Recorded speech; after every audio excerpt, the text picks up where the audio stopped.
नमस्कार विद्यार्थी मित्रांनो, मी आपले सेंट मेरीज मलंकर हायस्कूलतर्फे आपल्या इयत्ता 9वीच्या मराठी विषयाच्या या भागामध्ये स्वागत करते. आपल्या पाठ्यपुस्तकातील पाठ 6 ऑलिम्पिक वर्तुळांचा गोफ याचे लेखक आहेत बाळ पंडित. याचा दुसऱ्या भागाचा आज आपण काय करणार आहोत, अभ्यास करणार आहोत.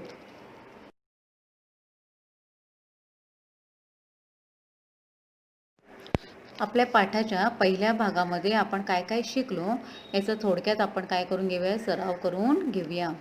सर्वप्रथम आपण या पाठाचे जे लेखक आहेत बाळ पंडित यांचा परिचय करून घेतला. त्यानंतर बाळ पंडित यांनी या पाठामध्ये आपल्याला काय काय सांगितले आहे त्याचा आपण परिचय करून घेतला. 2020च्या विजयाचे उद्दिष्ट समोर ठेवून आपणही ऑलिम्पिक विजयाचे मानकं मिळवण्यासाठी अधिकाधिक प्रयत्नशील राहूया असाही संदेश आपल्याला लेखकाने या पाठातून दिला. त्यानंतर लेखक ऑलिम्पिक सामन्यासाठी ज्या ठिकाणी गेला होता त्या ठिकाणचं वर्णन तसेच ऑलिम्पिकचं महत्त्व आपल्याला या पाठामधून लेखकाने सांगितलं आहे. त्यानंतर आपण ऑलिम्पिक सामन्यांचे स्वतंत्र निशाण, त्यावर असणारी वर्तुळे आणि त्या वर्तुळांमध्ये असणारा संदेश हा आपण पाहिला. ही वर्तुळेच म्हणजे जगातील 5 खंड आहेत हेही आपण पाहिलं. त्याशिवाय ऑलिम्पिकचे ब्रीदवाक्य काय आहे व त्यातून कोणता संदेश दिलेला आहे हे सुद्धा आपण पाहिलं. त्यानंतर आपण पाहिलं ऑलिम्पिकची सुरुवात कोणी केली, कुठे केली आणि कशी झाली. ग्रीसमध्ये ऑलिम्पिकच्या सामन्यांची सर्वप्रथम सुरुवात झाली. त्यावेळेला ज्या स्पर्धा व्हायच्या त्या स्पर्धेमध्ये यशस्वी होणाऱ्या खेळाडूंचा ऑलिव्ह वृक्षांच्या फांदीची माळ करून काय करण्यात यायचा, सत्कार करण्यात यायचा. आणि ज्या वेळेला ग्रीक सत्तेचा राज झाला त्यानंतर हे सामने बंद पडले. त्यानंतर पुन्हा 1894 साली ऑलिम्पिक काँग्रेस भरवण्यात आली आणि कुबर्टीन या नावाच्या फ्रेंच क्रीडातज्ञाने या ऑलिम्पिक सामन्यांचे पुनरुज्जीवन केले आणि 1896 पासून ऑलिम्पिक सामने दर 4 वर्षांनी वेगवेगळ्या देशात भरवले जातात. इथपर्यंत आपण काय केलं होतं, पाहिलं होतं. आता आपण पुढचा भाग शिकूया. या सामन्यात निरनिराळे 21 खेळांची तरतूद आहे. पुरुषांसाठी व स्त्रियांसाठी वेगवेगळे सामने होतात. या सामन्यांच्या व्यवस्थेसाठी एक आंतरराष्ट्रीय ऑलिम्पिक समिती नेमलेली असते. या स्पर्धात भाग घेणाऱ्या प्रत्येक देशाचे 1 ते 3 प्रतिनिधी या समितीत असतात. या समितीमध्ये खेळांची व्यवस्था त्या खेळांच्या आंतरराष्ट्रीय संघाकडे असते. ऑलिम्पिक सामन्यासाठी लागणारा खर्च फारच मोठा असतो. हा सर्व पैसा स्पर्धक देश उभा करतात.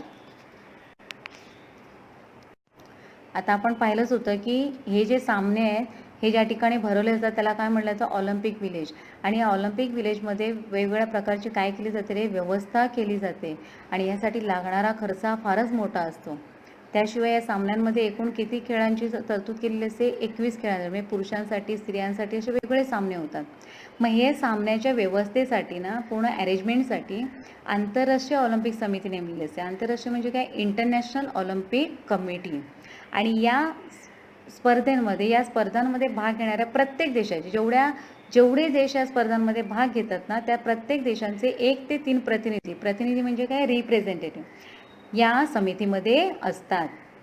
आणि या समितीमध्ये खेळांची व्यवस्था त्या खेळांच्या आंतरराष्ट्रीय कोणाकडे असते, संघाकडे असते. संघ म्हणजे काय, ग्रुप किंवा काय म्हणेल आपल्याला ते टीम. या प्रत्येक आंतरराष्ट्रीय टीमकडे ही व्यवस्था दिलेली असते. आणि हा खर्च खूपच मोठा असतो. त्यामुळे जेवढे स्पर्धक असतात, जेवढे स्पर्धक देश आहेत, जेवढे या ऑलिम्पिकमध्ये भाग घेतले जातात देश असतात, ते देश काय करतात, या ऑलिम्पिकचा खर्च उभा करतात. क्रीडेच्या क्षेत्रात जातीभेद नाही, धर्मभेद नाही की वर्णभेद नाही. येथे सर्वांना समान संधी मिळते. अमेरिकेतील जेसी ओवेन्स हा वंशाने आफ्रिकी खेळाडू 1936मध्ये बर्लिनला झालेल्या ऑलिम्पिक स्पर्धेत त्याने 4 अजिंक्यपदे मिळवली होती. इतकेच नव्हे तर त्या 4ही बाबतीत त्याने नवे उच्चांक प्रस्थापित केले. अमेरिकेच्या यशाचा तो मोठा शिल्पकार ठरला. अमेरिकेनेच नव्हे तर साऱ्या जगाने या खेळाडूचा त्यावेळी केवढा गौरव केला, केवढे कौतुक केले. ओवेन्सचा वर्ण, त्याचा देश हे सर्व विसरून साऱ्या जगाने त्याची प्रशंसा केली. इथे लेखक आपल्याला काय सांगतोय की क्रीडेच्या क्षेत्रामध्ये कोणत्याही प्रकारचा जातीभेद, धर्मभेद आणि वर्णभेद केला जात नाही. जातीभेद म्हणजे काय? Caste discrimination. धर्म म्हणजे रिलिजियस किंवा वर्णभेद म्हणजे काय म्हणता येईल आपल्याला इथे? रॅशियल डिस्क्रिमिनेशन. म्हणजे कुठल्याही प्रकारचा भेदभाव इथे केला जात नाही. प्रत्येकाला समान संधी म्हणजे इक्वल चान्स दिला जातो. म्हणून इथे लेखकाने आपल्याला एक उदाहरण दिलं आहे. अमेरिकेतील जेसी ओवेन्स हा वंशाने कोण होता रे? वंशाने म्हणजे काय? त्याची फॅमिली जी होती, कुल त्याचं जे होतं ते आफ्रिकी होतं. आफ्रिकी खेळाडू असून सुद्धा तो अमेरिकेच्या बाजूने खेळला. अमेरिकेत आणि ऑलिम्पिकसारख्या स्पर्धेमध्ये त्याने 4 अजिंक्यपदे मिळवले होते. अजिंक्यपदे म्हणजे काय माहिती आहे का? जिंकता येण्यास कठीण. म्हणजे अशा त्या स्पोर्ट्समध्ये त्याने भाग घेऊन त्याने अमेरिकेसाठी खेळून ती 4 अजिंक्यपदे मिळवली होती. आणि अमेरिकेसाठी हा काय होता रे? यशाचा सर्वात मोठा तो काय झाला? शिल्पकार ठरला. म्हणूनच अमेरिकेनेच नाही तर संपूर्ण जगाने, साऱ्या जगाने या खेळाडूचा काय केला होता? कौतुक केलं होतं, गौरव केला होता. ओवेनचा वर्ण, त्याचा देश हे सगळं विसरून गेलं होते. आणि हे सगळं विसरून साऱ्या जगाने त्याची काय केली होती? प्रशंसा केलेली होती. झेटोपेक हा झेकोस्लोवाकियाचा खेळाडू. 1952 साली त्याने हेलसिंकीचे मैदान गाजवले. तेथे त्याने 5000 मीटर धावणे व मॅरेथॉन या लांब पल्ल्याच्या शर्यतीत नवीन विक्रम केले व नवा इतिहास घडवला. जगातील एक मानवी रेल्वे इंजिन अशी झेटोपेकने ख्याती मिळवली. यामुळे जगातील सर्व लोकांना झेटोपेकबद्दल तर अभिमान वाटलाच, पण त्याबरोबर झेकोस्लोवाकिया देशाबद्दलही त्यांच्या मनात आदर निर्माण झाला. ऑलिम्पिकच्या या क्षेत्रामध्येच ना एमिल झेटोपेक हा सुद्धा एक खेळाडू काय होता? प्रसिद्ध खेळाडू आहे आणि होता. याने हेलसिंकीमध्ये झालेल्या ऑलिम्पिकच्या स्पर्धेमध्ये 5000 मीटर धावणे व मॅरेथॉन या दोन्हीमध्ये काय केलं होतं रे? अजिंक्यपदे मिळवलेली होती. हेलसिंकीतील जे ऑलिम्पिक झालं होतं त्यामध्ये 3 प्रकारचे सुवर्णपदक जिंकणारा हा काय होता? खेळाडू होता. आणि म्हणून याचाही काय केला करण्यात आला? गौरव करण्यात आला. संपूर्ण जगाने त्याचा काय केला? आदर केला. आणि आजही या खेळाडूंबद्दल संपूर्ण जगाला काय आहे? आदर आहे. आणि याला मानवी रेल्वे इंजिन अशी काय मिळवून देण्यात आली? ख्याती मिळवून देण्यात आली. ख्याती मिळवून म्हणजे काय? प्रसिद्धी मिळवणे. मानवी रेल्वे इंजिन ही काय देण्यात आली? त्याला एक पदवी देण्यात आली. आणि त्याचं याच नावाने काय मिळाली? त्याला पुढे प्रसिद्धी मिळाली.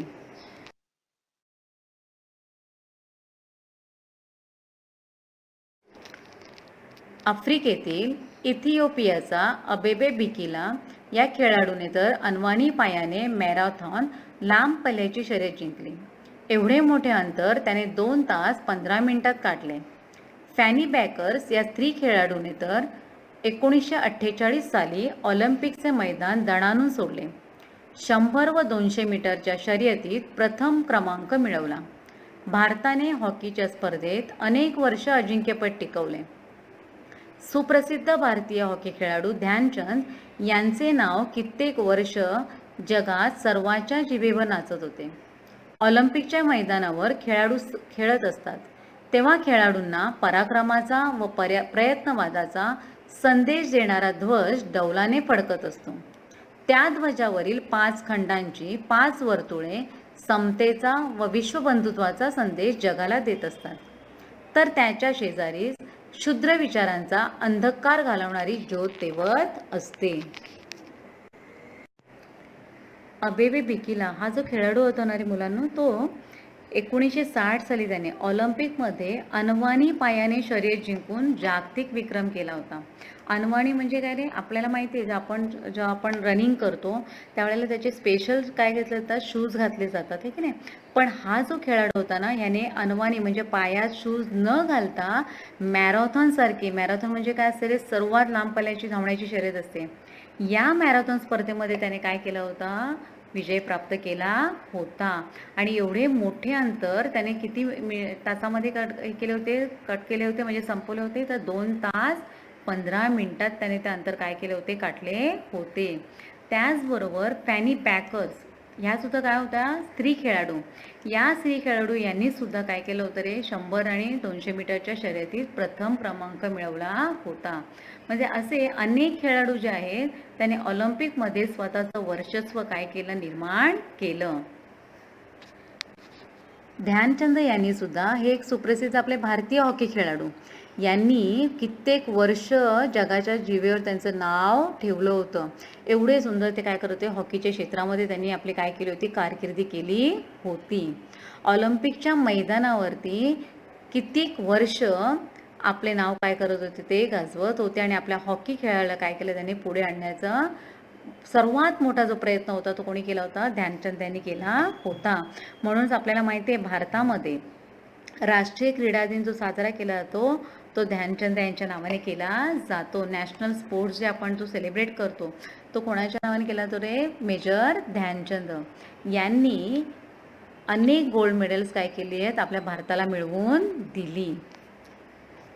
म्हणूनच यांचा जन्मदिवस आजही आपण राष्ट्रीय क्रीडा दिन म्हणून काय करतो, क्रीडा दिन म्हणून साजरा करतो.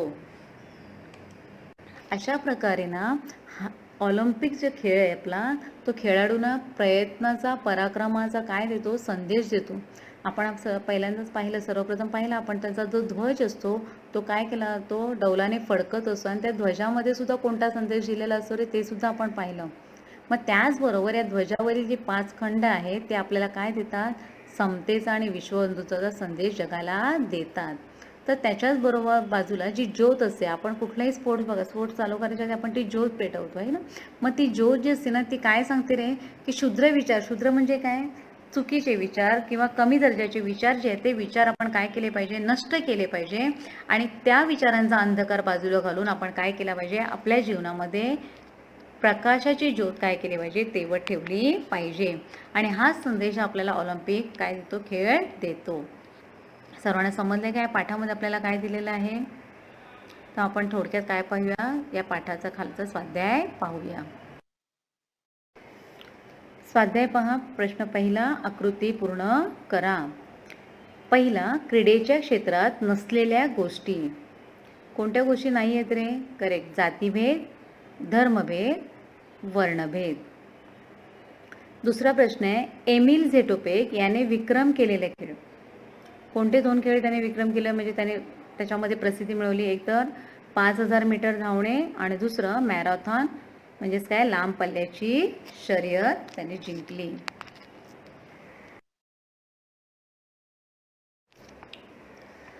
प्रश्न दुसरा, एका वाक्यात उत्तरे लिहा. त्यामध्ये पहिला, हेलसिंकी येथे ऑलिम्पिक सामने कोणत्या साली झाले होते. उत्तर, 1952 साली हेलसिंकी येथे ऑलिम्पिक सामने झाले होते. प्रश्न दुसरा, झेटोपेकने कोणत्या नावाने ख्याती मिळवली होती. उत्तर, झेटोपेकने मानवी रेल्वे इंजिन अशी ख्याती मिळवली होती.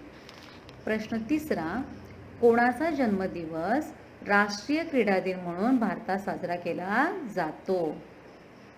बरोबर, ध्यानचंद यांचा जन्मदिवस राष्ट्रीय क्रीडा दिन म्हणून भारतात साजरा केला जातो.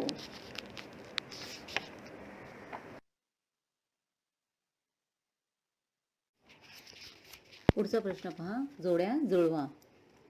इथे अ गट आणि ब गट दिलेले आहेत. आपल्याला काय करायचे आहेत, योग्य जोडी जुळवून त्याची उत्तरे लिहायची आहेत.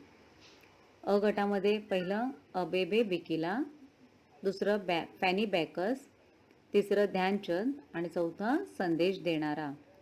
ब गटामध्ये अ 1948, ब आफ्रिका, क ऑलिम्पिक ध्वज आणि ड भारत. आता बघा, अ गटामध्ये अबेबे बिकिला दिले आहे. हा कोण होता, आफ्रिकेमधला खेळाडू होता, म्हणून काय येणार तिथे, अबेबे बिकिलाच्या समोर उत्तर काय येणार, आफ्रिका. दुसरं काय, फॅनी बॅकस.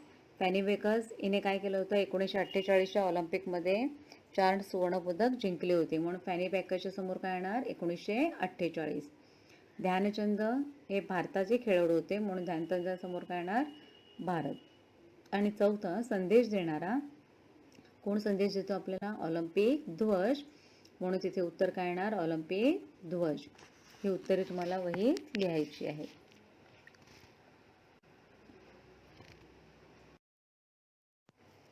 पुढचा जो प्रश्न आहे तो स्वमतावर आधारित आहे. ओके, स्वमत म्हणजे काय? Self response. आता हे जे सेल्फ रिस्पॉन्सचे प्रश्न दिलेले आहेत ना, ते आपल्याला पाठावर आधारित दिलेले आहेत. ओके, पाठाच्या रिलेटेडच हे प्रश्न आपण घेतलेले आहेत. त्याची उत्तरं तुम्हाला पाठामध्येच मिळतील. आपण जेवढा पाठ शिकलो, जो भाग शिकलो त्या भागावर आधारित हे प्रश्न दिलेले आहेत. पहिला प्रश्न दिलेला आहे, ऑलिम्पिक खेळांची वैशिष्ट्ये सांगा. आता जर आपण पाठ पहिल्यापासून पाहिला तर आपल्याला कोणकोणती वैशिष्ट्ये आपल्याला पाठामध्ये लेखकाने सांगितलेली आहेत रे? करेक्ट. त्या पहिला कोणतं सांगितलेलं आहे? ऑलिम्पिक हा खेळ किती वर्षांनी खेळला जातो? दर 4 वर्षांनी खेळला जातो. त्यानंतर या खेळामध्ये फक्त भारत किंवा अमेरिकाच भाग घेते का? नाही. तर या खेळामध्ये संपूर्ण जग सहभागी होते. प्रत्येक देशातील खेळाडू स्पर्धक या ऑलिम्पिकमध्ये काय होतात? सहभागी होतात.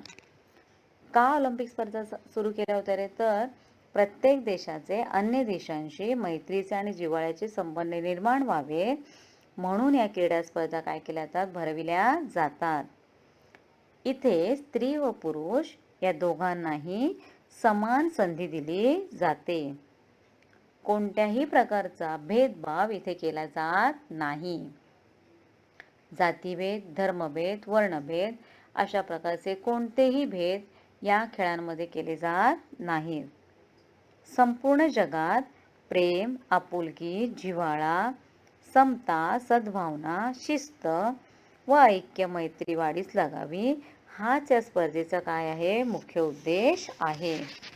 संपूर्ण विश्व हे कुटुंबच आहे अशा भावनेने हे स्पर्धा काय केल्या जातात? खेळल्या जातात. आणि हेच ऑलिम्पिकची काय आहेत? वैशिष्ट्ये आहेत. प्रश्न दुसरा, ऑलिम्पिक वर्तुळांचा गोफ यातून तुम्हाला कोणती प्रेरणा मिळते हे थोडक्यात सांगा. प्रेरणा म्हणजे काय? इन्स्पिरेशन. प्रेरणा म्हणजे काय? इन्स्पिरेशन. आणि ऑलिम्पिक वर्तुळांचा गोफ म्हणजे माहिती आहे ना, एकमेकात अडकवलेले आहेत. आता जर तुम्ही ध्वज पाहिला ऑलिम्पिकचा तर ते काय असतं? बॅकग्राऊंड काय असते? व्हाईट असते, सफेद आहे. त्याला म्हणतात पार्श्वभूमी, ती व्हाईट आहे. ते पार्श्वभूमी व्हाईट आहे म्हणजेच काय? ते विशाल असे अंतराळ आहे आणि त्याच्यावरती काय केलेले आहेत? 5 रिंग्स दिलेले आहेत. त्याला काय बोललं इथे? गोफ बोललेलं आहे. आणि हे गोफ म्हणजेच काय आहेत? ही 5 वर्तुळे हे काय? जगातील 5 खंड आहेत. हे जर 5 खंड जणू एकमेकांशी काय करतायत? मैत्रीने आणि प्रेमाने जुळले गेलेले आहेत असे या गोफामधून आपल्याला काय मिळतो? संदेश मिळतो. ही वर्तुळे जणू आपणास समतेचा, ऐक्याचा व विश्वबंधुत्वाचा संदेश देतात. जगातील सर्व लोकांशी प्रेमाने, समतेने, सद्भावनेने आणि आपुलकीने वागण्यास शिकवतात. संपूर्ण विश्व हे आपले कुटुंबच आहे असे जणू आपणास सांगतात. या 5 वर्तुळांच्या जवळच तेवत असणारी ज्योत आपल्याला क्षुद्र विचारांचा अंधकार मिटवण्यास सांगते व प्रकाशाकडे आपल्याला काय करते? घेऊन जाते. आणि हाच या काय? ऑलिम्पिक वर्तुळाचा गोफचा काय आपल्याला संदेश आहे. आणि संदेशातूनच आपल्याला काय मिळते? पुढे जाण्याची प्रेरणा मिळते. आणि सर्वात मोठा ऐक्यतेचा आणि विश्वबंधुत्वाचा संदेश आपल्याला हा गोफ देतो. उत्तरे कळलेत का? कशी लिहिली आपण ती? मग आता ही उत्तरं तुम्हाला काय करायचं आहे? या ऐकायची आहेत आणि स्वतःच्या शब्दांमध्ये लिहिण्याचा प्रयत्न करायचा आहे. धन्यवाद.